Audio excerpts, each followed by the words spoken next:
stay in relationship and I see okay. The same thing. Okay. So young Pabono, and they sustain relationship, no? A man akoye, ajina ye. Do you need a prayers of mammy my interior? About 3 minutes, Yanko. Fees, Meda was say. No credit say empire won't mean in free so champina and answer will worry. Nasa Chrisosum no jim I'm prana. Oh, yeah, and pinano.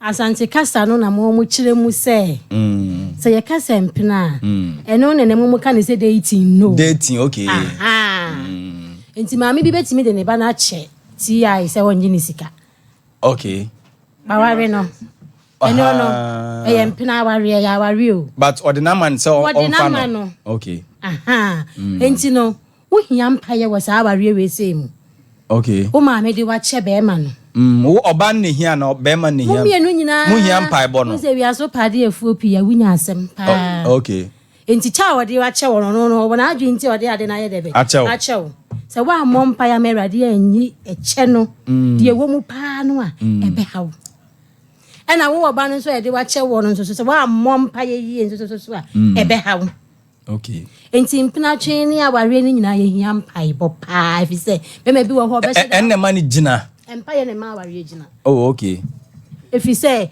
you share money baby na say musuma bosum so ade say de bia mo ye sacrifice yes okay e me da se pass wa kasa asem baby awo no bompaye e wo ho yes okay empire ye nkomodie se de papa di kan ye no e woni de ye wubu no na de obo wo no de ode bibi ma wo no de bibi ye ne de no e din kita ho afa ade no ho onyame ne bo na ware okay unso obo ade wie ye no de ode tu aso ya ware o enye nipa na hihya aware eni nti sa wa mompa ya wa ware entumi ngina ya na mo ka all right ya na ka se so bi kra ja aware ai oye nipa wo ebia no no wa mompa ye wo ni so na wo se wo ye sofo ebia wo no wa mompa ye okay ye nka obi asem wa hentie all right school uka so ever me commented this bra Roman uka so SDA ana so ma yes tienya me commented this tienya Bible and fapem Bible ni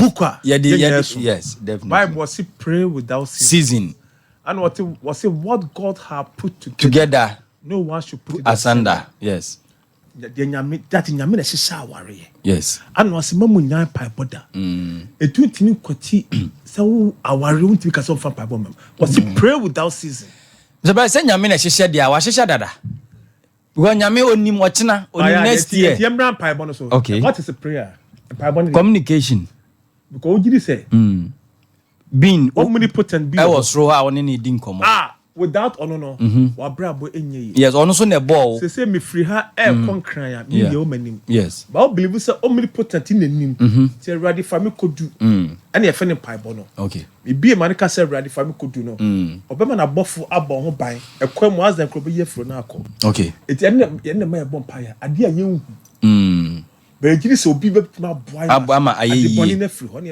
any pipe no okay okoware unim oba na busuan ofrim unim de ebeba 2 years 3 years 4 busuan no unim busuan no ba unim ba bia busuan ti hye okay ebi ti hye baabi ebi ti hye baabi enti obon pese rade mesi aware kwan so mami oba wo ye Kristo ni okay oba wo so Yesu Kristo ni oba sebe ebi ntia kwhye sebe o okay what you say mtia pa rade mam sa oba no okay obeyama said ya wo kwa akra o ka say rade emfa nkodu no okay mami nya kwansia bia wo kodu no sa na obeyama all right manuasi me da say mami nko brown ho na me nko da say tia push na konwa na kwachire nanim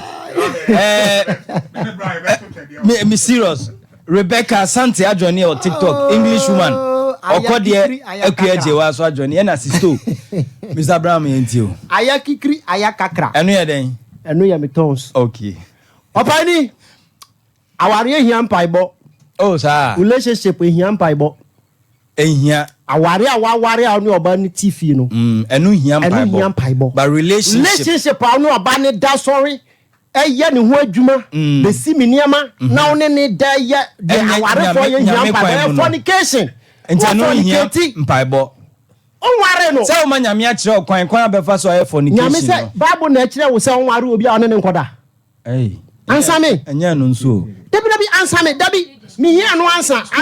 Oh, there be maninka ne de. What can was maninka ne de. Mentiano. Ade me pesa me tia ne say. Mo say relationship. From her relationship ben and na obekọ mu asa bi mpre asa be ma ne be ka so ne oba ne na 90% obi ane be oba ne na. No nyesa. 10% pe and omo ne omo ge na. Omo nyina da. Inti o fornicate. Inti mpaibo na obo ne say. Oh, say more ready ya de boy for dada. O ya de boy for dada. When you try say o boy dwama no Bible ne say mo dwama no. A wo boy dwama no no obi da e ba de sorry and o bo ho mpae na one ne da. Say Yankopon siesie ni ma na ware no. Say de ka che oba na be ma kwa ka che oba say courtship from pen. Pant ya say ma because oba ne be demand say come de me. Me here way mata de asay. The moment I best start say oh yes I dey so. That man no be the one fornication e ba no. Ntia no mpae no ba che wan. Ba awari mu de ohia awari mu de ohia mpaibo no ba relationship no anu oba ne da so ne de mpaibo ti ai yanko ho fees nzo kwa sorry a sofo be mi abom pae ba plastic chebu a sorry dem a enyam pae ne de yekoto ade bia mu no hunu say empire on the part na hunam nipa nso so de no e won the part fees so be catch us say sika in a sustaining relationship and aware fees enya no kre ebi ono eno na eweki ama no obi ka se suban a fees enya no kre ebi ono na eweki ama no okay because fees me kra me mo x me suban papa nyina echi yes or x so me kra mo awakra enti fees yes clearly what I want to tell you ne say nipa or person no tena ene no betena okay enya mpai bo gidigidi so no betena no ntena so what I say okay suban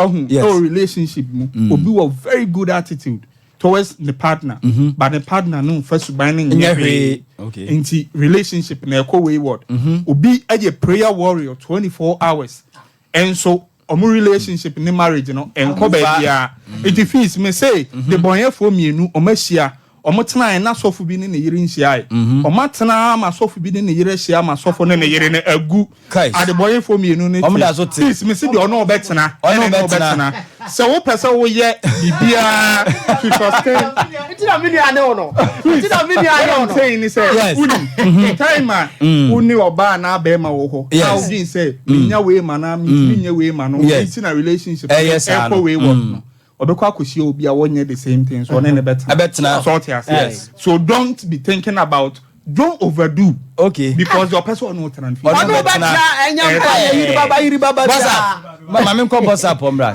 ti eze wa wie all right boss up boss up my azemo boss up my deal before say make asa no say ye ban tu sen a we kwa de nyantro ni amete hei ye tu asenda e bi atome nye say tu mi senda tu ma sen okay menu obi wo na me nye de onye no ho ade enti obi oni mi bia nim ma sole for de mu nim dwumadi amedi enti sofo ne je mic eno ka say dwumadi na amedi no enye say mi ni o ba obede obete so okay enye say me ma sole obe mama ye de aba sole eti no na ka say anka sa yia no omma me dikin position okay so I say but part 20 dikin na maso dikin na ye de amaso but amaso dey say wa problem so I say asema me kan yantro minim e no kura pa na me oh yes amaso no ai so for no catch me say aso stay ni me sa position no yes but juma dia me di na so dem sure say obedi mami nyimi hu mfrim okay enti MC me gina ho na me ye dey me ye enti ya pon asole ni e ba afie no na so for no frame me catch me say wo ye sad dey because of say enye so pese me ja asole o obasa o satra wadwen na omo wa asole dem no hu say yes mpo me kura me ben no na o ye say ya obi su ko ebi bia ye be dey ye be say me tumi ti ase anytime bia me come asole me say o frame otumefo asem o kache me say se me hwe na so oba no beboa me na se me wale na me wale no se me hwe na se emoa me a on forso me se me mfa me ho nya dai enkoshim okay that decision ni de e wo me ho all right enti me ye dai me ti ase na I am pai ba o maka se ehia no aware mu no edum na bi ase aware mpai bo wo ma eboa okay eboa pa but mpai bo bebrebe so no emoa okay wo yam wo go so bi wo ho sister nothing can but no so yeah sorry for ye be me say no na say me no oba ti ho na so oba hia sexa ana so free say nani dia me nka say 30 days fasting ana say 1 month fasting obi betna kan bible sa na obofu me no oba plati now flame all right boss abenti mpa bon sheda hia bebre sa but too much of everything is bad. But relationship dey here o. Relationship dey okobon pa ya. All right, enti ye kwa man so. Simple ye kwa man so. 1 minute. Mr. Mawa. Who say 1 minute? Any say be say why? Ye kwa Mr. Bright. Yes, we be why. But Joseph Babonzi about TikTok no so me nua ono so feel show no. Mami nyi relation hono kakra. Who some marriage there? Ma worry. Abusuani Nyaminsa wom. Ti mo bom pa ya. And the relationship ready. Honam re ye wo ho. Ye nipa. Ye be fom. Enti once am court me nipa na edin a sa suntudia no mbeda. But no, tie. Okay, 0551 931 931.